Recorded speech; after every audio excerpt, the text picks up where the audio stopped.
Okay, everybody, if you can please take your seat and we were going to start. Welcome for this session on understanding heterosexuality. I'm going to start with a short introduction to talk about what we will talk about today. In Intercourse, Andrea Dworkin wrote, "What is affirmed without being questioned is not known. It is ideology, not truth." I would like these words to set the tone for this session. Today, we invite you on a journey, part walk through feminist theory, part reflection on our own experience and feelings.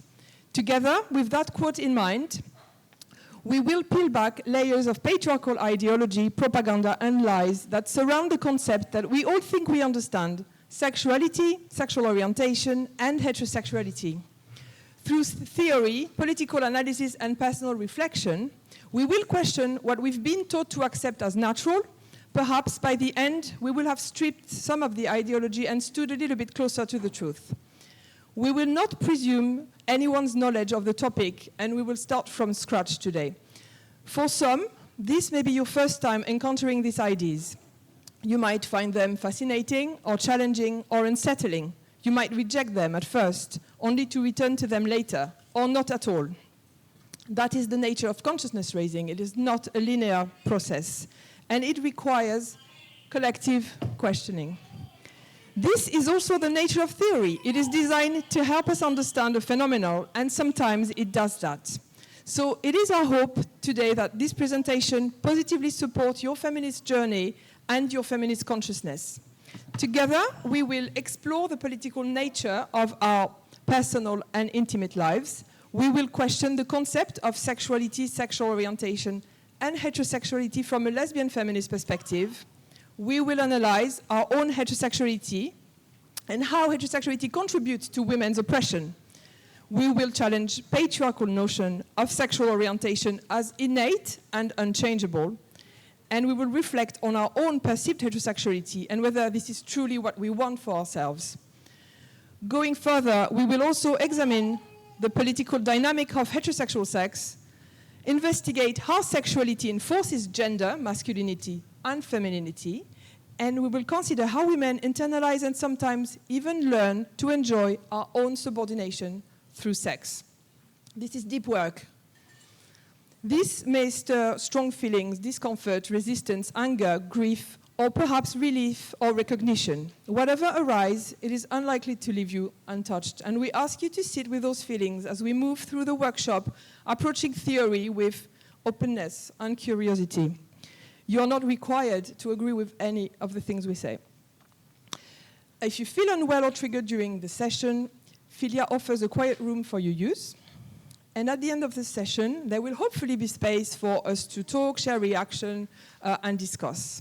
On Saturday, it's tomorrow, we will hold a follow-up consciousness raising for those who wish to deepen the conversation, and it will also be a women-only space. It will be open to 15 women.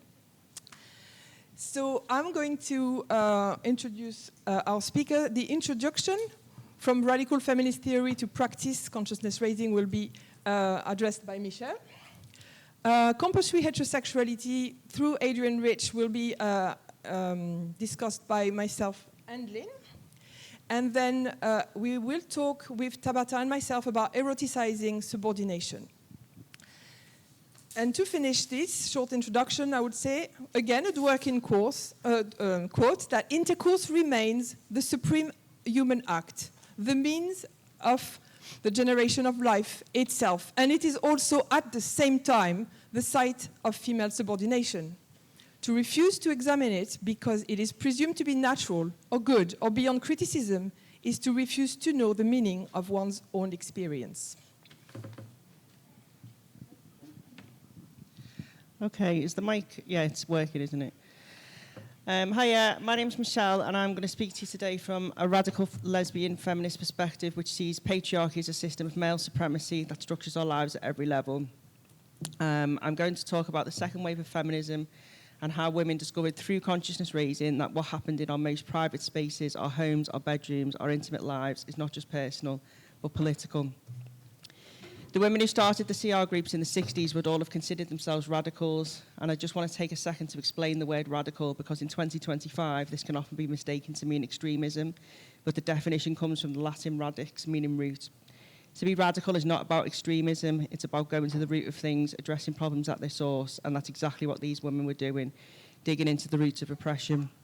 Understanding radical in this sense helps us to see why consciousness raising mattered. It wasn't just talk, it was a method to uncover the roots of everyday life and to recognise that what seemed personal was in fact political. CR groups began happening all across the world as part of the women's liberation movement in the 60s. No one really can pinpoint exactly when or how they started, but even in those very early days, women knew intuitively that these groups had to be for women only. They didn't want men coming in and taking a leadership role and explaining to the women why the issues they wanted to discuss were trivial or untrue. These groups weren't just women sharing feelings, it was a political tool that enabled women to see and deconstruct the systematic nature of women's oppression. In feminism, our consciousness is being raised every time we talk with women, when lesbians talk to other lesbians, when we come to events like FiLiA and hear from women from all around the globe. All of this is raising our consciousness. For younger women, this is happening in a digital format. I've seen hundreds of young women and girls come together on TikTok to decenter men, to talk about the 4B movement. It's a place where they can say, actually, men are damaging us. They are noticing that they are better off without men. This is a form of informal CR in the digital age. Women may not have the political analysis yet, but they are learning that talking to other women is important. The political analysis will follow. It's important to mention and for women to understand CR is not a linear process. All of us women start in different places. Lesbians, black women, working class women. Our oppression is universal, but our individual experiences, understanding and interpretations are very different. I often come back to the Dworkin quote that many women, I think, resist feminism because it is an agony to be fully conscious of the brutal misogyny which permeates culture, society, and all personal relationships. Second wave feminism's consciousness-raising groups were vital in raising awareness about the personal and collective experience of women. Women collectively realised that the oppression women face is not accidental or random. It is embedded within the social, political, and economic frameworks that shape every aspect of life, and it's part of a much bigger system of oppression. This understanding of oppression as structural marks a shift in feminist theory. Instead of seeing women's struggles as isolated instances of inequality, second-wave feminists began to highlight how institutional practices, the church, the state, the legal system, education, and even the family unit all push sex-based inequality. For example, women may have come to the groups thinking their dissatisfaction with life was just a personal issue. Maybe it related to a difficult relationship or a crappy job. But through the sharing of stories, they began to see that these experiences were part of a much larger system of patriarchy and a structural force that was not just about individual acts of discrimination, but about the power dynamics built into every corner of society. This perspective was vital because it helped women understand that we, the women, are not defective, but rather the man's perspective of what a woman should be is defective.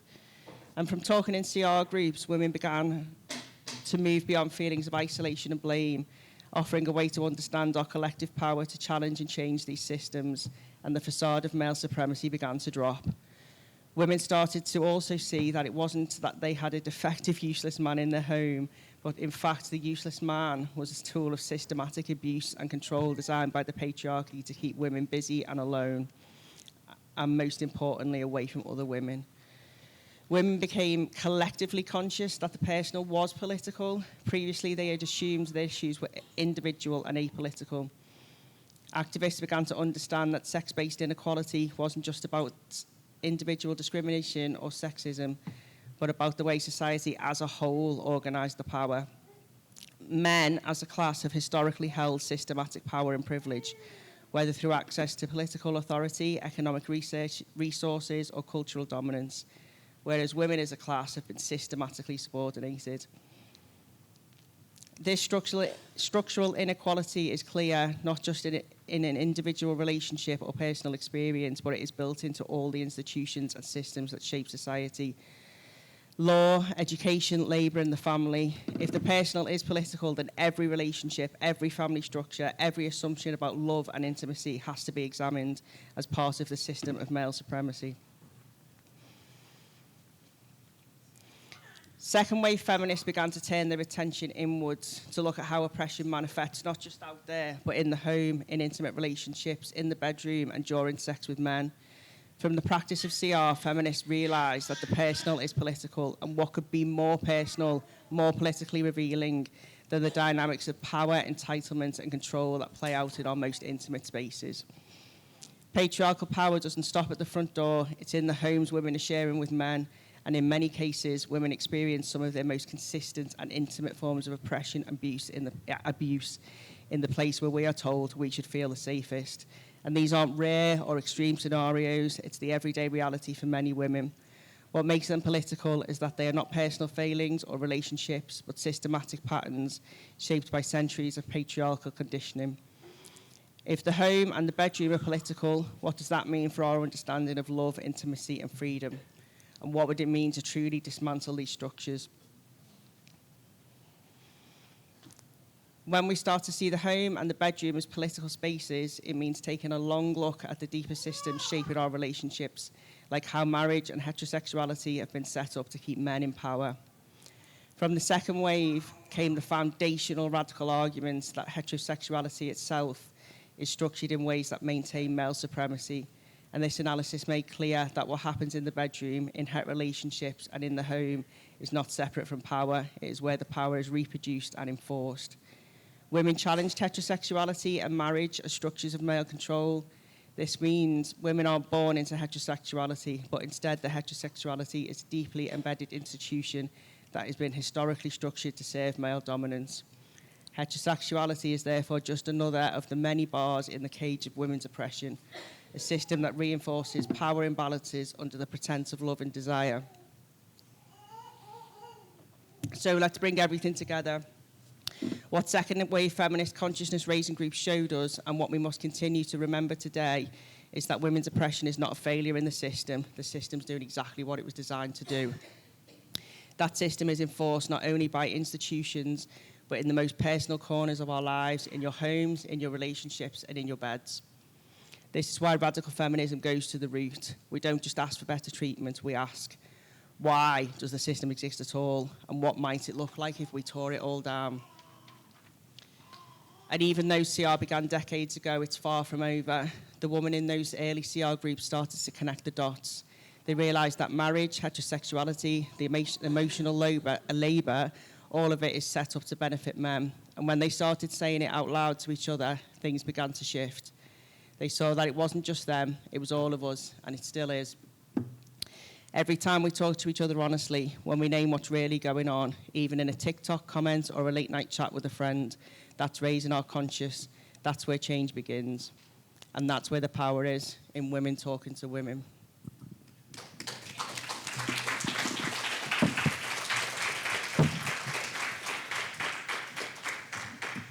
So it's quite impossible to discuss heterosexuality without mentioning the fundamental and truly remarkable text left to us by Adrian Rich. Do you want to show it, Lynn? Compulsory Heterosexuality. 81, published by only women press, one of whose members is here. Yes.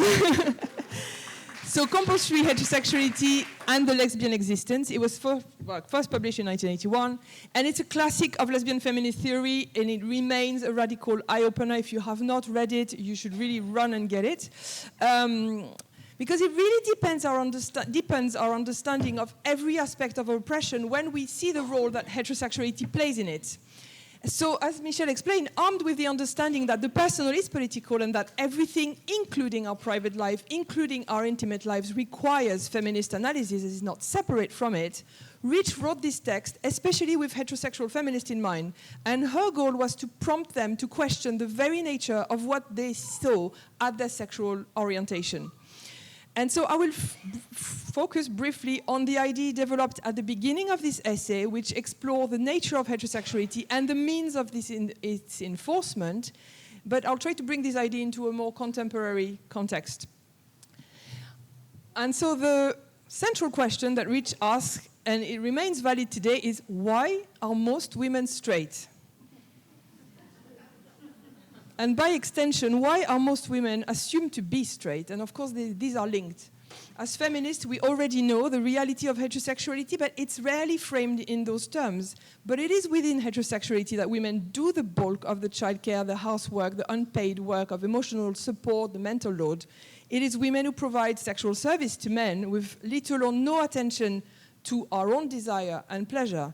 It is in heterosexuality, we know the danger of dating men, spiked drinks, and revenge porn.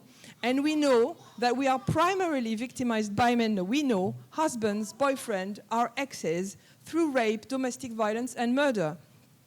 And no, the statistics have not improved since the text was published. So contrary to what we've been sold as girls, heterosexuality might not benefit us at all. In fact, being coupled with a man remains one of the most dangerous places for us. And yet, by and large, it is still seen as inevitable. You've got to ask why. Heterosexuality in women is taken for granted. It's just the way it is. It's never explained, and it's never questioned. And that was true when Rich wrote her text, and it remains true today. Recently, I don't know if you've seen, but terms like heterofatalism or heteropessimism in the press and in academia. Many women across generations are beginning to realize that marriage and motherhood are statistically the worst thing they can do. It is increasingly obvious that heterosexual coupling harms women while it benefits men. Married women live shorter lives, earn less, report lower happiness than single women, while married men fare better than single men on every count. This is known as the marriage benefit imbalance. It is also well established that the happiest demographic are single, child-free women and married men. The dynamic of exploitation could not be clearer.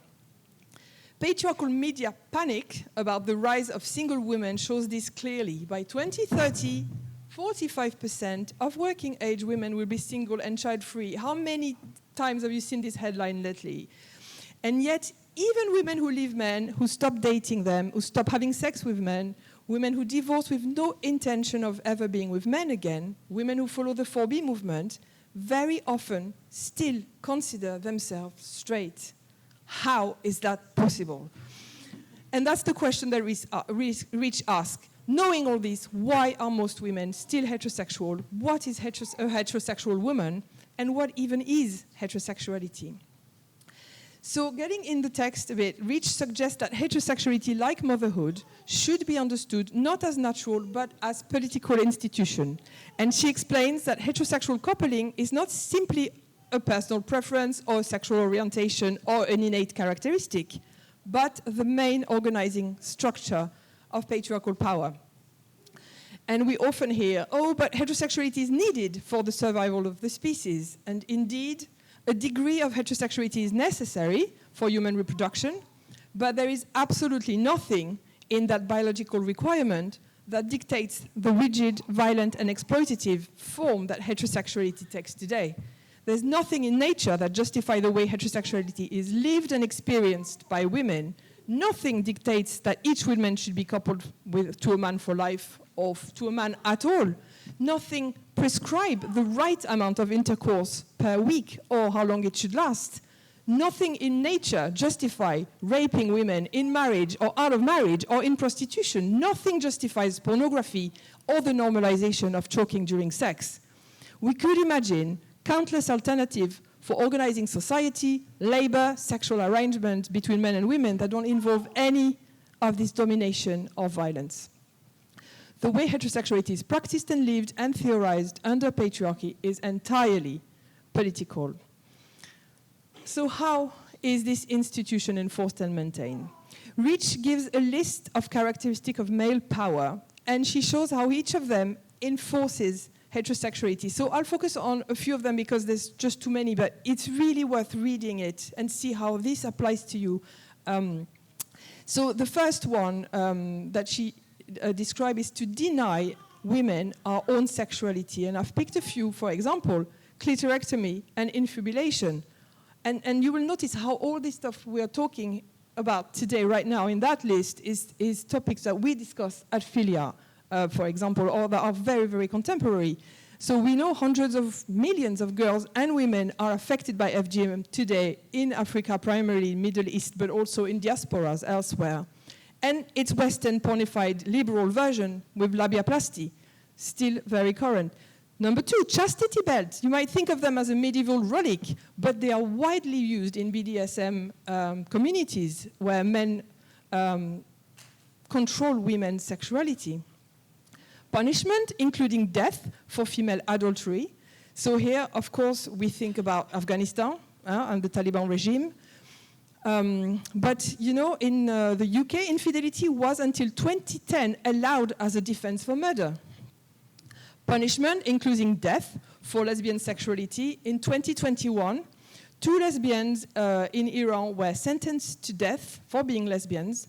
Betty Lakbar, who was supposed to speak at FiLiA, is now serving a 40-month prison sentence in Morocco for wearing a T-shirt in support of these 2 lesbians. Psychological denial of the clitoris. Can I say any more? Nobody knows anything about the clitoris. I think there is a display. Yes, Rachel, there's a display on vulvas and clitoris on the floor below. And strictures against masturbation. No one can deny the revival of Christian fundamentalist values, including on sexuality. Unnecessary hysterectomy. So all this is practices to deny women our own sexuality, I repeat. And in Victorian times, hysterectomies were performed to tame rebellious women, to cure women who refused intercourse with their husband, and to convert lesbians. Nowadays, they are performed on young lesbians who transition. Same thing. Pseudo-lesbian images in media and pornography. Well, lesbian porn is for men's use, but is also affecting women's view of a sexuality that could be different from a patriarchal one, but patriarchy insists that all sexuality must necessarily be violent and hierarchical, even when it's between women. So I'm going to stop here for the list, but I really urge you to read the pamphlet to discover all the ways that men enforce heterosexuality on us. And each of these mechanisms, ranging from cultural indoctrination, so there's a lot of cultural things, to sexual violence, rape, especially combined together, persuade women that marriage and heterosexuality are inevitable, even when they are unfulfilling and even when they are deadly. They erase every visible alternative, whether spinsterhood or lesbianism. Now, would patriarchy need to deploy such an arsenal if heterosexuality was indeed as natural and innate as they claim? The amount of forces deployed to enforce it suggests that women's huge resistance to this indoctrination. And I would just like to make one point, an important clarification when we talk about compulsory heterosexuality and when we hear about it in social media lately, it is often framed as a lesbian-specific oppression. And in fact, on the contrary, what Rich argues is that compulsory heterosexuality affects every woman on the planet. Every single one of us in this room has been subjected to it, and we are still subjected to it. Lesbians are simply the visible tip of the iceberg because for some reason, we are the one who managed to escape it. So one of the key consequences of this enforcement of compulsory heterosexuality is male identification, the casting of one's social, political, and intellectual allegiance with men. It means internalizing the values of the colonizer and actively participating in the colonization of oneself and one's sex. And one of those values is the idea that one is born heterosexual and that coupling with men is our role and our destiny. So to conclude my part here, don't know, but I'm instinctively suspicious of any patriarchal thought system that declares something to be natural, to be innate and normal, and women's destiny when A, there is no biological evidence of it, 2, men directly benefit from it. The evidence of enforcement are undeniable. The framing as heterosexuality as innate is nothing more than biological essentialism, which feminists have fought since forever and should be a major red flag. But if women are not innately straight, and if we have been groomed in heterosexuality, then what? if indeed you could choose, really choose, would you choose to be a willing participant in a system that exploits you and your sister? If you could choose, what would you choose?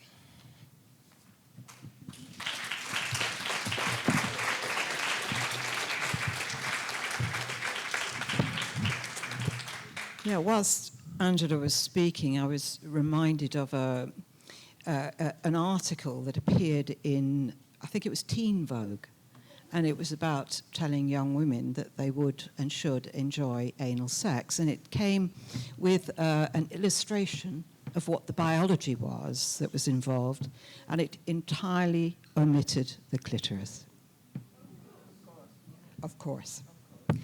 So I think one of the best ways of understanding what we're talking about in terms of the concept of compulsory heterosexuality is to think about the ways that we've thought about violence, because when we were first thinking about some of these things in the 70s, we once thought of men's sexual violence as about sex and individual men misbehaving. And then we developed a radical feminist analysis that allowed us to see it as a system of power, of reinforcing men's power, that no matter what your individual experience was, the threat and the existence of men's violence to women and girls kept all women in a state of fear. And it meant that our lives were constrained by that fear and limited by the need to be careful and safe. And it works to enhance, and still does, enforce, both individually and collectively, men's power over women. So that's an example of the way something we think of in one way changes completely when you start to think about the dynamics of power and oppression that are actually reflected in it. So sexuality has also to be understood in that bigger picture too. Instead of thinking that what we do in bed is a purely individual choice, that it's somehow innate and unchangeable, that it belongs in the private and the very personal sphere, that has to be challenged. The personal is political, as Michelle has been talking about. And what we mean by that is the dynamic of men's power and women's resistance is actually written into every aspect of our lives. There's no area where that analysis is off limits. So we are talking about institutional heterosexuality and how it works in a sex class system. Heterosexuality as a structure is a founding stone of many systems we see around us. It concerns women's labour, our ability to give birth, the raising of children, the way work is regarded in the home or outside in the wider economy, and who controls many aspects of our lives.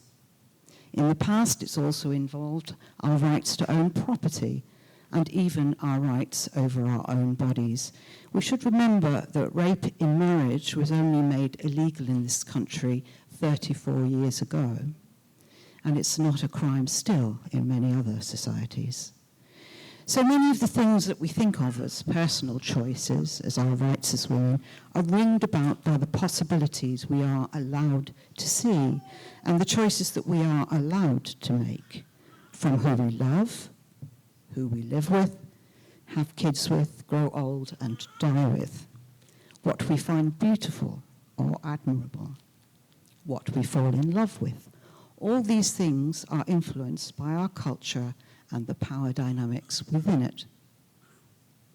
Romance plays a very big part in conditioning girls to think purely in heterosexual terms, and I was raised on the idea that you will find the right man and all will be well, from having children to giving them a mum and a dad to financial support to a great sex life. But of course, you have to find Mr. Right, and if you don't, then there's something wrong with you. There are many expressions of this, from novels to films, and even though we may be surrounded by marriages that we don't find in the least attractive, or relationships that we wouldn't want for ourselves, the reality of all of that gets lost in the romantic myth. Never do we see positive, inviting images and stories of women with other women, or women alone, or women with women friends, all of us leading lives that we find suit us so much better. lives that are rich and full, and perhaps challenging too, because nobody said that having good relationships of any kind was simple and easy. Instead, though, the sanctions against even trying to live a woman-centered life are high and severe. When I was young, if you had children and you came out as a lesbian, for example, you could lose your children just because you were a lesbian, never mind how good a mother you were or how shit a father he was. Amazingly, regardless of how bad it was for the kids. You could lose your job or your family, and being a lesbian was enough to disqualify you as a human being who was worthy of respect. Even not being in a relationship with a man was strongly disapproved of. Look at the disrespect and the word spinster is associated with. So the disapproval wasn't just about who you had sex with, but your rejection of being with men. And Adrian Rich said, I'm concerned with how and why women's choice of women as passionate comrades, life partners, co-workers, lovers, tribe, has been crushed and invalidated, forced into hiding and disguise. And second, the virtual or total neglect of lesbian existence in a wide range of writings, including feminist scholarship. She could have said the absence throughout our culture. So even amongst feminists in our writings, lesbianism and women whose primary relationships were with other women was often not recognized at all, let alone seen as valid, and that continues. Heterosexuality as an institution is one of the pillars of patriarchy, and any theory of patriarchy is failing if it does not include that. And its reach is much broader than about sexual orientation and choices. The revolutionary potential lies in women living their lives in relation to other women and refusing to live them in relationship to men. At the time Rich was writing, lesbianism was categorized as a sexual practice and a deviant one. And sadly, talking to young lesbians today, they've also said to me that they won't use the word lesbian because it now means a sexual act, that it's a label that even straight women use, that it is porn and it does not describe them. So in the space of 50 years, we've gone through a great struggle for our rights as lesbians and to make, for all women, to be able to make those kinds of choices, for those choices to be seen as legitimate. We've gone through that and we have again come to the point where lesbianism is being reduced to a sexual act, and in the current circumstances, very much for porn-addicted men. This appropriation is part of the enforcement of compulsory heterosexuality. We know that if you cannot see something, it's hard to identify with it as a possibility for yourself. In the 1970s, we had a badge saying, "How dare you presume I'm heterosexual?" It was purple, of course. Over the years of our activism and struggle, we as lesbians have become more visible, but what that now means has shifted backwards again. And further, with the advent of queer culture, men can be lesbians too, and isn't that just the ultimate appropriation? It amounts to an erasure of women in relationship to and with other women. And this is in response to the rise of lesbian feminism as a challenge to the stereotypes and assumptions and to the power system built around them. This backlash seeks to remove women's agency, our visibility, and women-centered perspective. And I recently read an article that looked at the statistics for women living what they called single lives, and the prediction was that within a few years, more than 40% of women in the US would not be marrying or partnering men. There are probably a number of reasons for that, and the effects of porn on men was certainly highlighted in that piece. But the ability to work and live financially independent lives is of course, fundamental to having that choice. But it also extends into other areas, such as being able to have and raise children without men. It's a fundamental reordering of sex class, which is just much more possible now than it once was.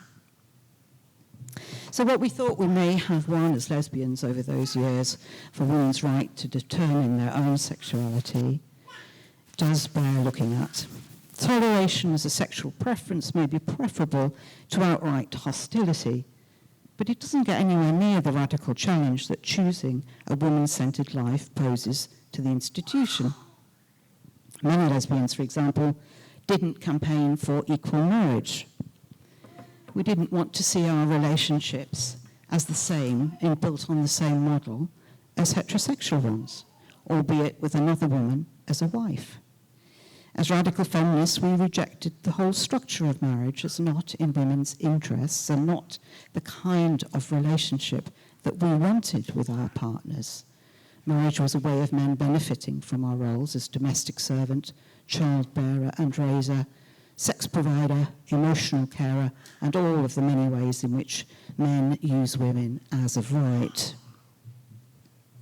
And remember that that law outlawing rape had to be fought for, as did our rights to abortion and to control of our own bodies. Men had the right to access women's bodies, and many still think that that is the case. The assumption that women are automatically heterosexual means that it's lesbianism, or the choice to live singly, that needs explaining. And it puts those choices into a negative framework. Lesbians choose other women because they are sexually deviant, or women choose not to be with a man because they can't get one. Possibly we are psychologically and sexually immature. We have to be explained. Why instead do we not ask women why they choose to have relationships with men? And certainly under the current circumstances that Angela was talking about, of ever-increasing male sexual violence as part of heterosexuality, porn sickness, the normalization of strangulation, pain and rape, should we not ask, why would women choose that? Men and women's forms of sexual expression are often very different too, and not necessarily compatible. The ignorance of women's bodies amongst men is still widespread, and it indicates a lack of concern for our experiences and what gives us pleasure. Real sex, it would seem, is penetration with a penis. All the rest is foreplay to the main event. There is little equality in the way sexual relationships are portrayed and passed on down through the generations. Women are still very much the objects of men's sexuality. And there is a lack of respect for women and our bodies in all of this that underlies that objectification, and it has many dire consequences. In addition, many women's emotional relationship capabilities and needs seem to be very different from men's, and whether that's about how we are raised or not, it isn't only reflected in heterosexual culture, but in gay men's sexual practices and relationships too. Financially, and in the public sphere of work, women pay a heavy penalty for being mothers, housewives, essentially in service to men, in a system that values what men do above what is seen as the role of women. But it's interesting to note that for many men, the most important relationships they have are actually with other men, who they admire and respect, those who inhabit the same world of work or sport or social world. It really isn't hard to imagine a society where men's power and homosexuality are dominant and women relegated to the domestic role. Some people posit that ancient Greece was actually an example of that. And for many women, it is their relationships with other women that enable them to survive patriarchy. The importance of friendships and family relationships, the continuum of female to female understanding and support. It's an essential bedrock of many of our lives, but it's not highly valued or actively presented as a positive thing in our culture. As Rich puts it, that lesbian continuum suggests both the fact of the historical presence of lesbians and our continuing creation of the meaning of that existence. And the continuum is to include a range through each woman's life, throughout history, of women-identified experience. That experience comprises both the breaking of a taboo and the rejection of a compulsory way of life. So I hope that it's clear that that continuum extends much further into and across whole areas of our lives, not just about sexual practice. We're all human beings, and most of us have a desire to explore and express our sexual impulses. Sexual pleasure is no longer tied inextricably with reproduction for us. There is no rational reason why our relationships with other women, sexual or otherwise, should be seen in any way as inferior, lesser, unnatural, deviant. Except, of course, for the revolutionary potential of saying no to men, of asserting our autonomy and refusing to play the support roles that enable men to run the world in their seemingly endless pursuit of power and domination. This revolutionary potential is not an automatic attribute of lesbian sexuality. We see plenty of lesbians who still uphold men's power and dominance and support men's agenda in the gay scene. It would cost them their acceptance into the LGBTQI plus whatever tribe to challenge the stereotyped roles of subservience allocated to women there. It's the feminism that makes the difference, and that's why so many lesbians, spinsters, dissenters, and refusers have been involved in every aspect of the fight for women's rights. Women's liberation is part of our struggle, and it would not have existed in its most radical forms without us.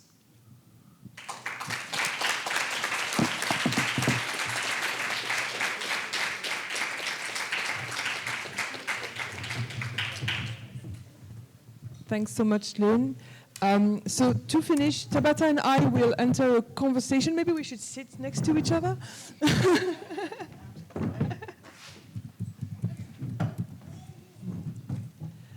And we have heard the word pornography quite a lot, and I think it would be impossible nowadays to talk about heterosexuality politically without mentioning pornography.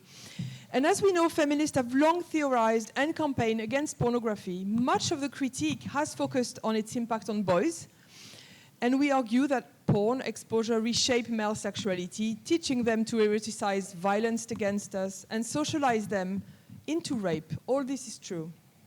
But as women raised in the area of pornography, we too have been bombarded with pornified images of women from birth. Many of us were exposed to pornography in childhood. All of us have interacted with men whose ideas of sex and women are shaped by it.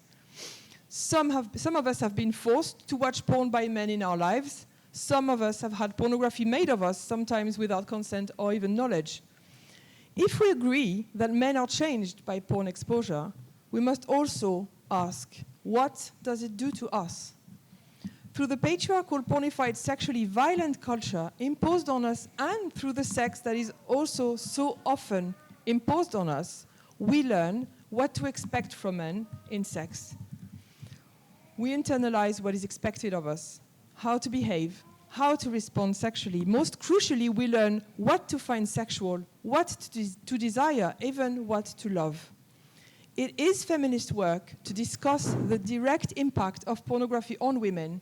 So this part of the workshop looks at compulsory heterosexuality in a porn culture, specifically the impact of porn exposure and rape culture on women and girls. In other words, how do women come to like what we like sexually, and why does it matter politically? In a society immersed in the internet and globalization, pornography is in every home, accessible to anyone with internet. Women are exposed to these images at an ever younger age, causing profound damage to the developing minds of girls. The consolidation of a completely pornified image of women in the media, its acceptance and celebration are part of the framework that sustains patriarchy. by making women active and willing participants in their own degradation and subordination. This, coupled with all of the discourses that naturalize and deify the institution of heterosexuality, creates altered images for women due to the coercive forces of the patriarchal machinery. The illusion of obtaining pleasure and status from relationships with men makes this a central point that is ignored in many analyses of patriarchal institutions and self-awareness processes. So what is eroticizing subordination and what does it mean? The concept of eroticizing subordination originates from Catherine MacKinnon, another great writer, as part of her theory of sexuality under patriarchy. And Sheila Jeffreys expanded from her work in 1993, and she wrote, women are born into a system of subordination. We are not born into equality. We do not have equality to eroticize. We are not born into power. We do not have power to eroticize. We are born into subordination. And it is in subordination that we learn our sexual and emotional responses. So in simple terms, eroticizing subordination means women learning to love our imposed role as subordinate sexually and beyond. There's going to be some slides, but I think there's some issue there. So let's break this down with a few examples. What does it look like? It can look like invasive, sexually violent mental images that just pop in your head at odd moments. It can be rape dreams with or without arousal. It can be the global success of 50 Shades of Grey and the century of similar erotic fiction on the same scenario written by women since 1921, written by women for women. It can be women having what is often called as rape fantasies, which I would like to rename invasive traumatic images. It can be women watching and enjoying pornography. It can be submissive women in the BDSM scene. And it can be women producing content for OnlyFans. Do you want that? And I would like you to display the image, please. Yeah, okay.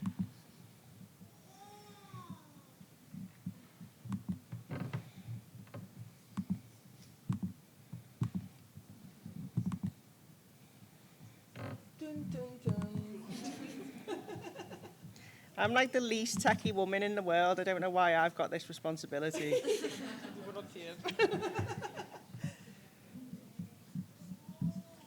It's gone off again. Bloody. So, do you want to show? Okay, so the image, we're going to see it in a minute. It was Bonnie Blue and Andrew Tate. Maybe you've seen these images. There's nobody's naked in this picture. And the other one was Sabrina Carpenter's album. I'm really sorry, we will subject you to them. Because it's important. These images remind us that however uncomfortable we are with the topic, however we want to avoid talking about it, this phenomenon is real and it's not going away. And if we look the other way, if we blame or shame women, if we try not to understand it, we leave men the monopoly to manipulate the narrative. And this is not how feminists solve this. In the patriarchal capitalist system, cultural reach and commercial success depends on how profitable you are for this system and its double standards of morality. The myth of free choice depoliticizes and individualizes structural oppressions. Our decisions are not isolated from the environment in which we developed. This is not a criticism of individual women, but rather of the system that creates a false sense of self and of what we think we desire. The moment I understood this clearly was during a marketing class I took several years ago, in which the professor opened the class with this phrase, a tribute to Oscar Wilde. Everything in human life is really about sex, except sex itself. Sex is about power. We're going to tell you some experiences that we have. There are two memories that are very present. A scene from a movie and another from a book. These sequences of audiovisual and mental images from reading were in my mind for several years. The first is a sequence in Bergman's film Persona, where Alma tells Elizabeth about a sexual encounter she had on a beach, where she and her friend were sunbathing and some men were watching them from afar. and her friend invites them to come closer, and it culminates in the best sex of her life. A violent and contradictory experience that leaves her with the feelings of shame and guilt.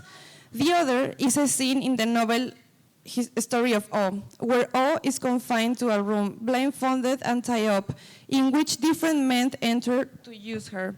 Because these and other tortures represented loyalty and love to the man who took her to that place, for O, it was preferable to lose herself than to lose him. It was difficult to identify these cultural products as pornography, since the false morality of patriarchy makes distinctions between artistic and vulgar pornography. In the words of Andrea Dworkin, in the sexual lexicon of men, which is the vocabulary of power, erotica is simply high-class pornography, better packaged and designed for a better class consumer.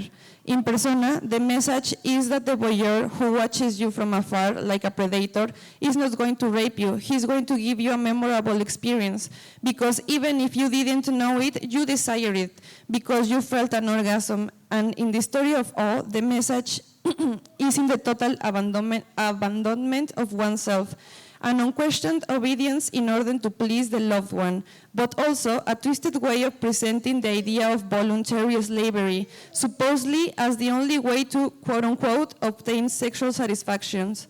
These two sequences became the template for many fantasies, not all of them conscious, that my mind repeated and that unfortunately led me into relationships and situations where I put my integrity and life at risk. The very first pornographic image I was exposed to was a comic in the French political newspaper Charlie Hebdo. It was a sexual comic with a very sexist quote. I was a young child, and I remember it vividly to this day. During my childhood in the 80s in France, pornography was inserted in very many normal movies. I remember an explicit group sex scene in a random film I saw as a young teenager. And pop culture was and still is saturated with images of sexual subordination.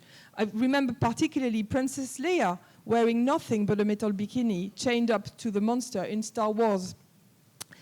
I am really sure that images such as these influenced the way that I thought about sex and about women. Subordination was imprinted in my mind from a very early age.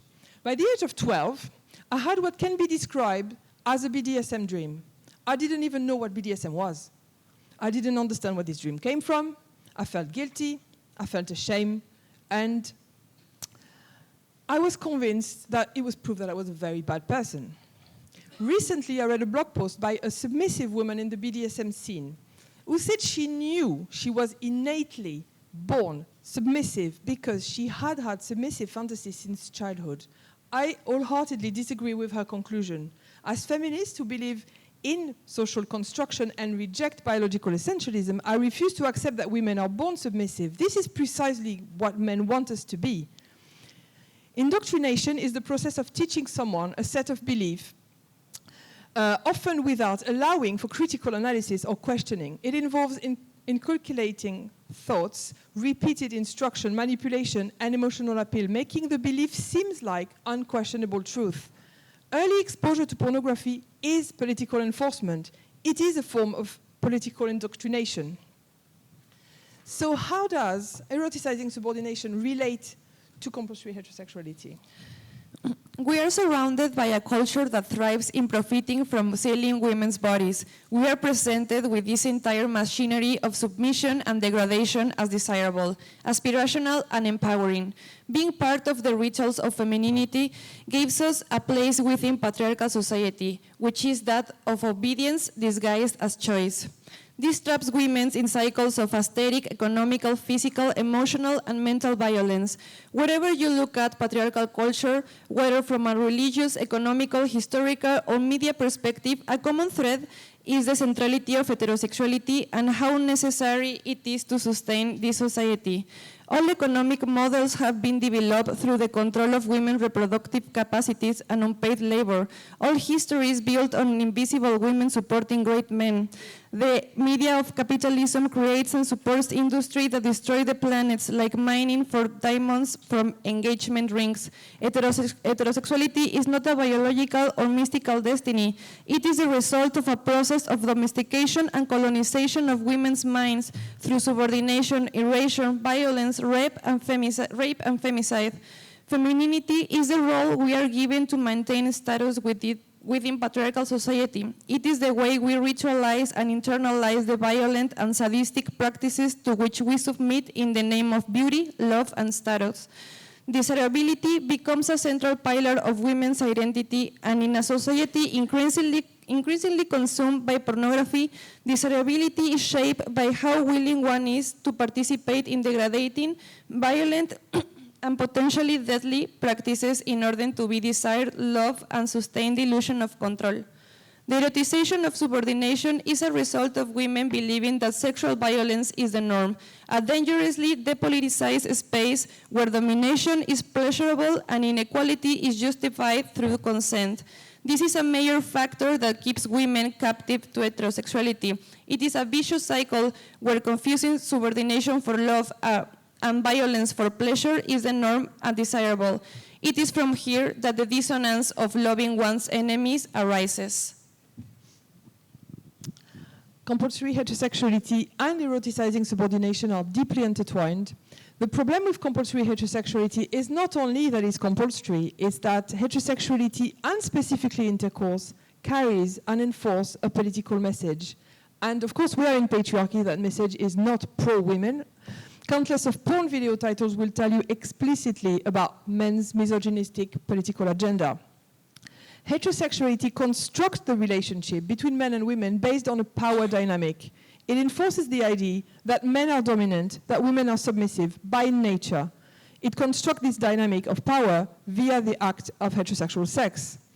McKinnon, again, explains how heterosexual sex is one of the most powerful ways gender is enforced on us.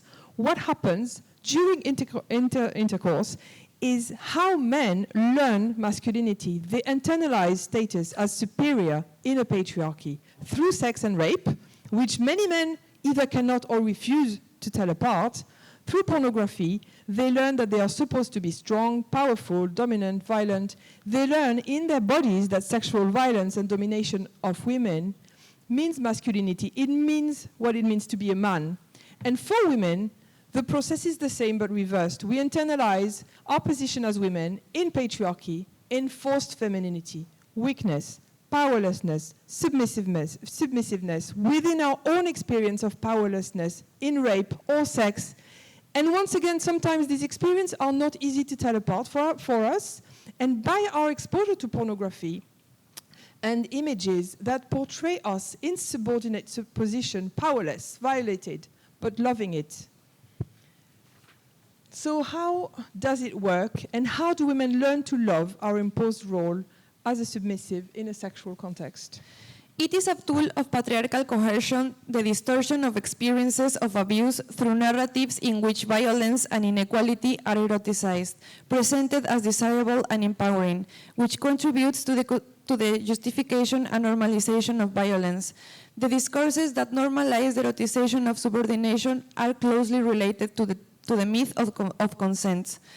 We have been socialized into patriarchal violence, where all its expressions are culturally validated and the value of women is constructed based on being desirable to men. This consent is hardly something that arises from true desire and self-knowledge, but rather a learned response through repetition of trauma and its normalization in culture. As Sheila Jeffries points out, the absence of a language to describe sexual assault and exposure to pornography are central components in the erotization of subordination. This prevents women from seeing themselves as victims of violence. Choosing gives you power over yourself, or so patriarchal discourses promise. I think the fact that this political hierarchy between men and women is enforced through the body in sex is crucial. These messages are strengthened through positive reinforcement, the presence of a potential sexual response, pleasure, orgasm. Pleasure acts as a reward. It reinforces the message. And the message is political, as we've seen. And this is true for men and for women. Men learn that inflicting dominance, sadism, and humiliation is pleasurable. They are likely to repeat it. Women learn that being dominated, hurt, and humiliated is also pleasurable. So radical feminists have been challenging, as we've seen, have been discussing everything politically, and one of the challenges was to challenge the liberal myth of each to their own, and the idea that sex, so long as it occurs between consenting adults and is deemed pleasurable, is beyond critique or analysis. So as we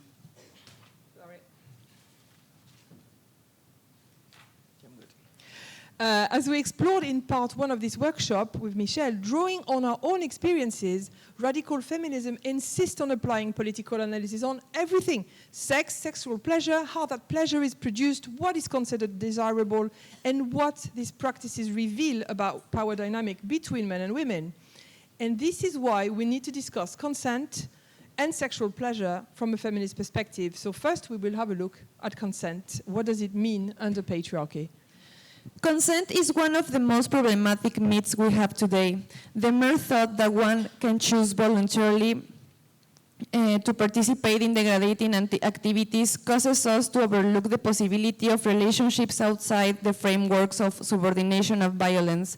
It makes deciding to submit to degradation voluntarily or for pleasure seem like a personal, empowering decision that gives you control over your trauma or pleasure, and the illusion of reversing inequalities during sexual intercourse. Believing in consent is evidence of the mental colonization that patriarchy has achieved over many, many women, reinforced daily through the most violent and degrading pornography, but also through all mass media, fashionable aesthetics, and the normalization and glamorization of platforms like OnlyFans and the misnamed sex work. Women face an unprecedented wave of misinformation, coercion, and exposure to images that construct and legitimize the patriarchal imaginary. I also believe consent is a myth.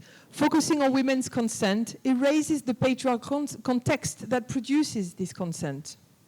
In a world saturated with male violence, where boundaries are ignored and rape is endemic, consent exists within coercion. It is shaped by our fears. What is called consent is often what women must do to survive. In the history of all heterosexual marriages or dating, how many women have consented to sex with a man they didn't want to, out of fear, because he was violent, because he threatened to kill her, out of obligation, because he expected it as part of the marriage contract, because he had paid for dinner, because she couldn't leave, because she thought it was her duty to submit regardless of her own desire, out of exhaustion, because saying yes and letting it happen was easier than trying to maintain boundaries that he might disregard anyway. A recent French survey estimates that about 52% of married women force themselves to have sex they do not desire. Ironically, often women consent to avoid being raped. Women consent to sex with strangers in prostitution so they can survive. As Andrea Dworkin wrote in Intercourse, for men, rape and sex are often indistinguishable. We must ask ourselves, what can consent mean for women when men cannot and will not recognize the distinction? Concepts such as choice and consent should always be analyzed critically, especially when the choices and consent made appears to replicate entirely patriarchal expectations. So the second point we're going to challenge is the idea of pleasure and orgasm. Under patriarchy, is pleasure necessarily a positive thing for women? Can men use orgasm to reinforce their power over us? As Sheila Jeffries tells us, we do not have a language to name these violent experiences. The only language that exists to describe so-called sexual encounter is that of pleasure. And this makes very difficult for women to identify and name the violence that permeates their lives and their bodies. The discourses of the erotization of subordination are reinforced and become almost unquestionable by this confusion brought about by contradictory experiences, such as having orgasm in situation of abuse. How can a woman's pleasure be questioned? Neoliberal discourses deceitfully claim Female orgasms offer several possibilities for connecting with our bodies and with those of others. During orgasms, different hormones are released, including oxytocin, which is not only a powerful analgesic, but also contributes to feelings of closeness, trust, and attachment in interpersonal relationships. But orgasm is also a bodily response to stimuli that can occur in unexpected context. This bodily response gets twisted through the notions of femininity and the pain and anguish experienced during sexual assault. Pornography also plays a central role in this entire process, providing the mind with the manual of dynamics and behaviors that constitute patriarchal sexual encounters. The intense orgasm portrayed in these images are not product of pleasure, but a reaction to of our body helping us survive the situation.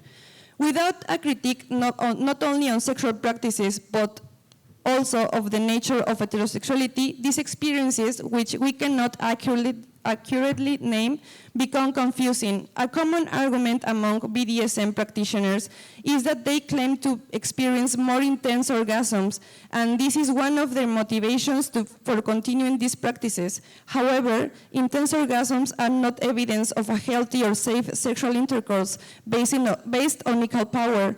On the contrary, if we think about the hormones released during orgasms, they become evidence of pain and abuse, not pleasure. Kathleen Berry tells us, distortions presented in pornography stimulate a sexual response which reinforces the enjoyment of distortions. Our questioning of sexuality cannot be limited by orgasms as a distorted, mythologized sensations that affirm and presents as desirable the misogynistic and degrading practices that can put our lives at risk. Sex therapists now acknowledge involuntarily sexual bodily response as non-concordance. The body may react even when the person is not interested, even when we say no. Men exploit this ignorance to justify rape, using it as a gaslighting tool, claiming a victim must have liked it because her body reacted involuntarily, as if the body's automatic response were more authentic than a woman's conscious no. This has been used in rape trials to discredit women's testimonies. I understand this as a deliberate strategy of compulsory heterosexuality that men use purposely and knowingly. From a patriarchal perspective, a successful rape is one that subjugates and binds the victim to her oppressor. And orgasms, or voluntary sensation or pleasure, can serve this purpose, making rape a crucial element of compulsory heterosexuality. And this is why rape itself functions as a form of conversion therapy, whether or not the target is a declared lesbian. Catherine McKinnon explained that in a culture saturated with violence, the only way women can gain a false sense of power and dignity is by claiming, I chose it.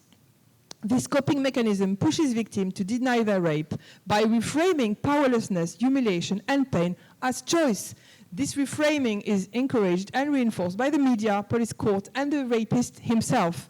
Calling rape sex after the fact is a trauma response. It eroticizes subordination, turning violation into something chosen, therefore erotic.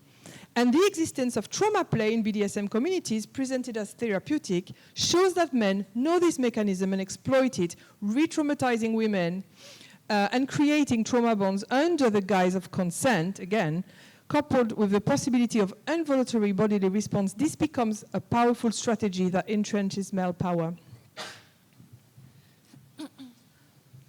What is at risk when women eroticize subordination? Eroticizing subordination is a symptom of cultural sadism that jeopardizes the integrity and self-perception of girls and women.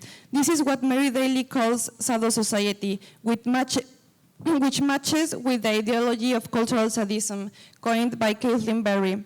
Daly refers to sado-society as the patriarchal culture in which we are immersed, which creates a fabricated reality for women, influencing their beliefs about themselves and their place in the world through the systematic violence and victimization of women. Among these rituals of violence and obedience is the culture of beauty and its representatives, who become token women who uphold the system that oppresses all. The patriarchal capitalist system is maintained through the fragmentation and exploitation of women's minds and bodies. For this pseudo society to be possible, distortions are necessary, created through prolonged and repeated exposure to violent and pornographic experiences and images, resulting in a false consciousness, as Caitlin Barry points out. Sexual domination of women is maintained through the ideology of cultural sadism, based on male self-interest in patriarchal power. This ideology reifies women, making them into something they are not, the naturally masochistic sexual object existing only for male sexual and use and satisfaction. Sabrina Carpenter and Bonnie Blue are examples of how this culture is becoming increasingly accepted and widespread through the myth of free choice that the mass media sells as feminism. Sabrina was a child star on television in one of the most brutal industries in existence, the United States entertainment industry. Subjected to media pressure from a very young age, she suffered the consequences of media exposure and its inevitable sexualization, which is very evident in Disney child stars, presented as innocent and pure. When they try to distance themselves from this unrealistic manufactured image, they fall into the trap of being objectified and reduced to mere sex symbols. This is all part of a structural oppression disguised as free choice, which individualizes and depoliticizes reality. Sabrina even argues that her cover is a satire of the male gaze, but the image lacks any of the humorous or exaggerated elements that characterize satire. On the contrary, it is a flat copy of an image taken from the collective pornographic imagination. Our ideas and conceptions on love and sexuality are not created in a vacuum. They are certainly not free from external influences or the structural oppression forces that are normalized and legitimized through culture, laws, and religion. In the internet age, you don't need to go to your browser to find pornography. It comes to you through a TikTok video, a popular song, or even disguised as children content. The widespread acceptance of the erotization of subordination is the result of a large-scale patriarchal marketing strategy promoted by the cultural industry of sadism, its prolific pornographic industry, and its glamorization through Hollywood, fashion, literature, and any mass-marketed cultural product labeled as disruptive and empowering. Thank you. I want to finish this on a more positive note, as it was pretty grim, right?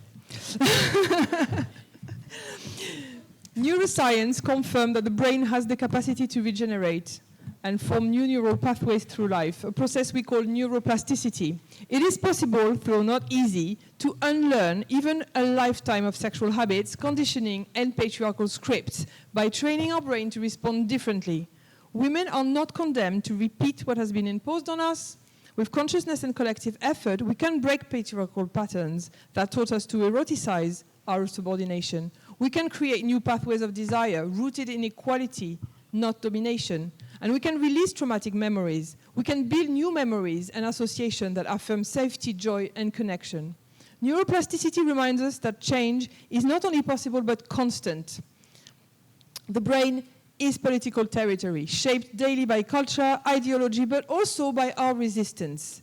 In practice, this political rewiring can look like feminist consciousness raising, creating spaces where we can unlearn patriarchal script together, outside of the male gaze, why women's spaces are important, refusing to see structures that shape our desire as natural or inevitable.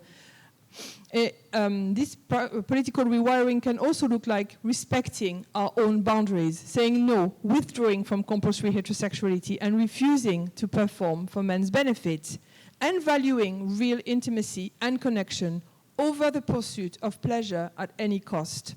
Nothing about desire or sex is fixed and beyond criticism. What patriarchy builds, women can dismantle, and we can create a sexuality that is entirely different for ourselves, a non-patriarchal sexuality, non-violent, respectful, consensual, and equal. Thank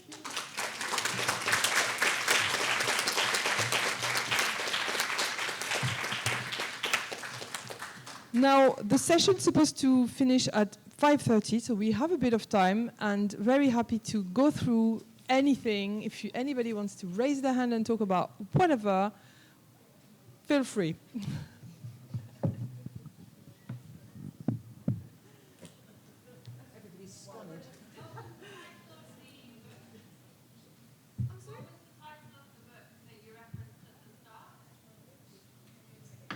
Compulsory Heterosexuality and Lesbian Existence. It's an essay by Adrian Rich, and it's in one of her collected works as well. Sorry. You can find it online for free. Yeah, it's PDF. Oh, find it online for free, the essay. But actually, this is 1981. But actually, read her stuff because it's still completely relevant, really, and brilliant, and it's never been better. Thank you for that amazing and very comprehensive panel session. I think what we see a lot of in the feminist landscape generally now is women who come through a process of...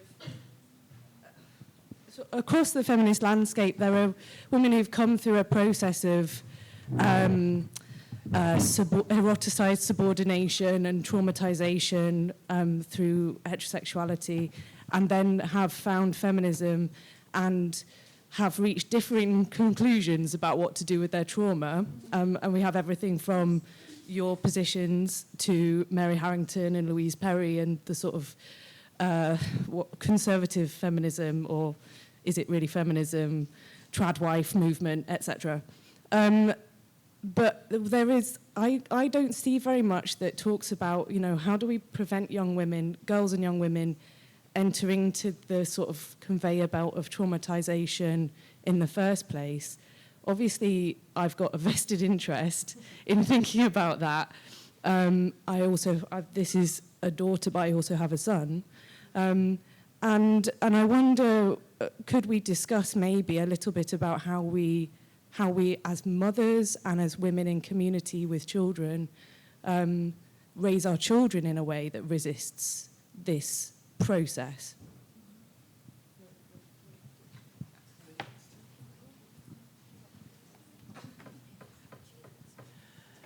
That's a very deep one. I'm a mother. I don't have a daughter, I have a son. And I think it's complicated because of the very often conflict of generation, and you know, a lot of children just go naturally against their parents on principle. But what I see is quite a healthy online discussion going on of much younger women than me. And it would be encouraging and making that conversation visible. I mean, we can definitely, as older women, guide and make it visible, which of course this is what we're trying to do, but at the same time, everybody is also, I don't want to say responsible, because when you're young, it's not like that, but you bring your own liberation, and it's much more powerful if you do it yourself rather than if somebody tells you, actually, if you want to be free, you do that. And what I see online with this 4B and more, because 4B is a bit, you know, last year really, but women discussing it is they see it for themselves, and maybe directing to that somehow could be a way. Well, I think we also have to challenge the kind of the left and the liberal institutions that talk a lot about consent in a way that isn't helpful, that think that if you object to pornography in any form, you're a pearl-clutching bigot. And I think there is a sort of narrative around all of that, which has been accepted just broadly within society, that I think we do need to make it clear and to challenge it at every opportunity, because that is the underlying value system which leads to the kind of, and at such an early age, you know, girls' exposure to all of this stuff, which is, you know, damaging to all of us, without forgetting that porn is something that men want and men have sanctioned. You know, if I look back to the 1970s again, I'm sorry to refer to that, but there were moments before porn became the massive internet phenomenon that it is now, when, you know, various women tried to challenge what there was, when it was a sort of fairly small and manageable, more manageable kind of phenomenon. And the left completely opposed us on that, and just, you know, they said we were all Mary Whitehouse, we were all, you know, just prudes with no idea of pleasure. But it was the male left, and, you know, I don't think that's changed in the sense that this still reflects what men want in terms of their ability to express whatever form of sexual desire they're into at the moment. And so I think it's that very broad thing, which is within all aspects of our culture now, that we have to challenge. And also just the simple thing about, I'm a mother, but my daughter didn't have a phone. She's, you know, you've got to actually look at the practical stuff as well, what they're seeing, and I know, you can't tell them what to think. But you can challenge all of that, and you can limit to some degree. The kind of porn which is now in existence isn't like it used to be. It's hugely violent. Most women do not see it. We do not see it. We do not want to see it, and we would be profoundly shocked and scarred if we did look at it, because it's beyond your ken in terms of the levels of violence now that are normalised. And all kinds of other stuff, which I won't go into. But I think the phenomenon needs to be named, and I think we need to challenge it right across, because there is a liberal consensus that basically this stuff is okay, and it isn't. I want to add one thing quickly on that. As a girl, I was raised, taught how to defend myself physically. So I did judo. Physically, I was absolutely able to defend myself. Psychologically, though, I was already destroyed. So it's no good, it's no use that you can fight physically, but you can't say no. And I think it really starts there with girls being taught, being not destroyed for starters, being not told to not say no, being not shamed for not saying no, standing and being very self-aware and very strong. And as a culture, we don't do that. Like, girls are groomed to not say no. So I know it's an individual solution, but it's also something that crossed my mind, that I could have fought every man that raped me, but I didn't.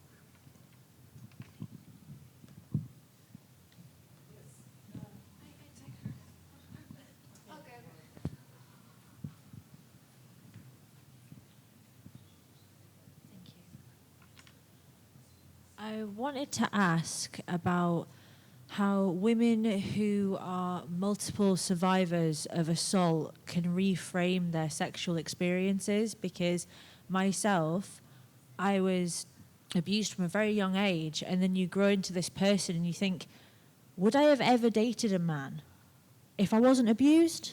And I don't know how many other women here feel like that, as women who always liked women. I think not all of us were always aware that we liked women, and some of us were also raped at a young age and then got involved with men and had relationships with men. And it's only when, speaking from a personal perspective, that I found radical feminism and was able to step away from heterosexuality, that I was then able to develop feelings for women, and now I'm a lesbian. But I wouldn't have... where am I going with that point? I wouldn't have known that if I just stayed in heterosexuality if I hadn't found radical feminism. So I think coming to events like this, I think talking to women like us, I think reading and doing the consciousness raising really fucking helps. We don't do it that much in modern days, but if you can get a group of women that are able and willing to do consciousness raising with you, even if it's on Zoom, it's not quite the same, but you still get the same, some of the impact. There used to be survivors' networks, and it's not that they're not needed now. So, you know, by all means, if you can get together with other women, that is one of the ways of working with that. And I don't know, I was not lesbian all my life. Like, I was married when I was 19 years old, and I was married to a 22-year older than me man, because I was like groomed into that. But something that I see a lot in these situations is that the way that patriarchy tells us to do the things is by repetition. And if you like, how do we reprogram our brains is not like going into sexual intercourses, I don't know, with women or with yourself or whatever. It is about finding yourself, like finding the pieces that broke you and start to heal yourself. But yes, I think that in the internet and the media, the conversation is like, go and date women, and it is difficult for me to flirt with women because we are doing everything of that from trauma, and it's not about other person, it's about yourself and how do you relate to your own body, how do you see yourself. This is not, we talk about this a lot because this is not like go and find a girlfriend, this is go and find yourself. What are you without all of those layers of trauma? We are capable of doing it.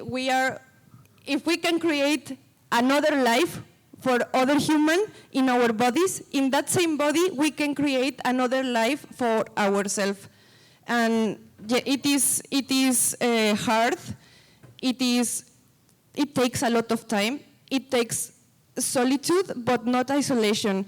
Solitude in the sense of staying with yourself and feeling your feelings and feeling your body and start to liberating your physical sensations from other body. Because it is first, how do you relate to your body and what images pop in your mind when you are seeing yourself or talking to yourself or even touching yourself. It is about personal healing and staying within your body, not about like going to look after another person. Yeah.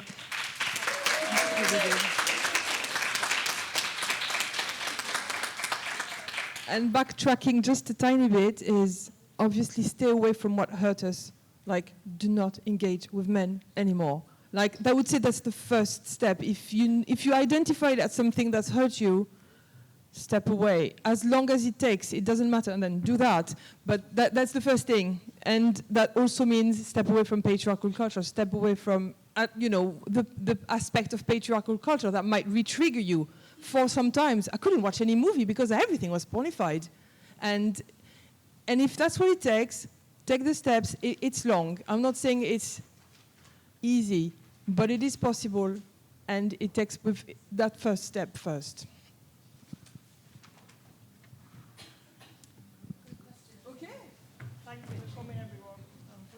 There was a question. It's past. We're going to do one more question because we started late. Okay, one more. Yeah, I just wanted to say, as someone who's never been specifically abused or raped in my life, and I know I'm very lucky to be able to say that, I found that quite bleak, but I did recognise quite a lot of elements around it, even in relationships which have not been abusive and which have been sexually fulfilling, I have to say. But one of the things I look back on and regret is that I never got any choice about my sexuality and I don't think young women do now. There's not enough discussion around the fact that heterosexuality is not the only way, and perhaps not even the better way. But there is a lot just now in schools about gender identity. And I don't know how that's taken hold so dramatically when actually it's about our sexuality that is key to me, and it's about offering women and men the opportunity to really think about where their sexuality lies. And I wonder how we can get society to the point where that's just part of the discourse, so that young women particularly can make decisions about their sexuality in a much, much more open kind of way. just want to respond very quickly to that we live in a world where if something gets said in the mainstream, it's because it benefits men. It doesn't benefit men that women have a choice. You're never going to hear this in the mainstream. That's why, like, even in feminism, having this conversation, do you know how hard it is? Do you have any idea? and there are some things that are taboo because it is patriarchally, like, not accepted, and it's shamed and demonized and silenced in so many levels. Gender ideology, though, benefits men. Doesn't challenge, but also benefits men. Because through gender ideology, they also reinforce compulsory heterosexuality. Cotton sealing, transitioning of lesbians, da-da-da-da-da. That's why we're here. Okay, we're going to go. So see you here on Saturday, tomorrow, if you want to carry on this conversation on a more personal level. And thank you very much, everybody.